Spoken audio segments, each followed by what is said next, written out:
एक बार फिर राहुल और अखिलेश ने बीजेपी को दिया झटका। अखिलेश यादव और राहुल गांधी ने उपचुनाव को लेकर लिया बड़ा फैसला। यूपी में समाजवादी पार्टी के साथ मिलकर उपचुनाव में उतरेगी कांग्रेस पार्टी। अखिलेश यादव देंगे राहुल गांधी को सीट। सपा कांग्रेस इस फार्मूले पर बन रही है दोनों पार्टियों के बीच सहमति। लखनऊ में अखिलेश और राहुल करेंगे जल्द सीटों का बंटवारा।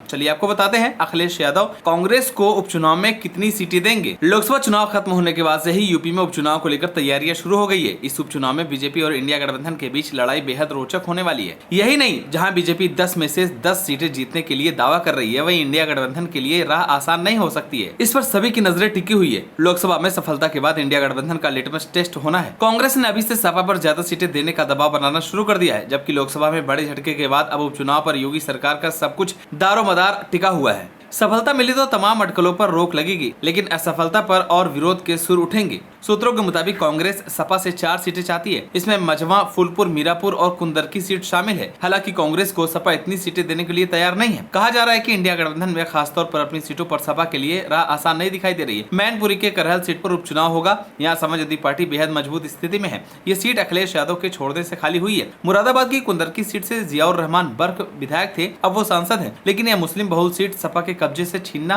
बीजेपी के लिए आसान नहीं होगा। वहीं कानपुर के सीसामऊ सीट कई दशकों से सपा के पास है। मुस्लिम बहुल सीट सपा का अभेद दुर्ग रहा है। अम्बेडकर नगर से सपा के राष्ट्रीय महासचिव लालजी वर्मा सांसद बने। यहाँ की कटहरी सीट पर वो 5 बार विधायक रहे। ऐसे में ये सीट सपा का मजबूत गढ़ माना जा रहा है। इसी तरह इस चर्चा का विषय बनी फैजाबाद लोकसभा सीट के तहत आने वाले मिल्कीपुर विधानसभा सीट पर सभी की नजरें होगी। यहाँ से अवधेश प्रसाद के बेटे को सपा टिकट देने की विचार कर रही है। इधर एनडीए के लिए अपनी फूलपुर, खैर, गाजियाबाद और मझवा सीट पर लड़ाई तुलनात्मक तौर पर आसान होगी, लेकिन मुजफ्फरनगर की मीरापुर सीट पर कांटे का मुकाबला माना जा रहा है। कुल मिलाकर अपनी अपनी सीटों पर दोनों खेमे मजबूत हैं। वहीं ये खबर सामने आ रही है कि कांग्रेस आगामी यूपी उपचुनाव में 10 सीटों पर समाजवादी पार्टी के साथ मिलकर चुनाव लड़ेगी। कांग्रेस ने 21 तारीख को लखनऊ में सभी जिला अध्यक्षों की बैठक बुलाई है, जिसमें सभी बातों को अंतिम रूप दिया जाएगा। संभावना यह है कि सपा 7 सीटों पर चुनाव लड़ सकती है, जबकि कांग्रेस को 3 सीटें मिल सकती है। यूपी की जिन 10 सीटों पर उपचुनाव होना है, उसमें कटेहरी, कुंदर की, गाजियाबाद, करहल, मिल्कीपुर, खैर, मीरापुर, फूलपुर, मझवा और सीसामऊ शामिल है। इसमें से 5 सीटों पर सपा का कब्जा था। वहीं 3 सीटें बीजेपी और आरएलडी निषाद पार्टी 1-1 सीटें हैं। इस चुनाव को मुख्यमंत्री योगी आदित्यनाथ के लिए कड़ी परीक्षा मानी जा रही है। जिन सीटों पर उपचुनाव हो रहा है, उसमें से 9 सीटें विधायकों के सांसद बनने से खाली हुई है। आपको बता दें कि 2017 में सपा और कांग्रेस ने विधानसभा चुनाव साथ लड़ा था, लेकिन अखिलेश और राहुल की जोड़ी कोई खास कमाल नहीं दिखा पाई थी। साल 2014 के लोकसभा चुनाव में इस जोड़ी ने कमाल कर दिखाया।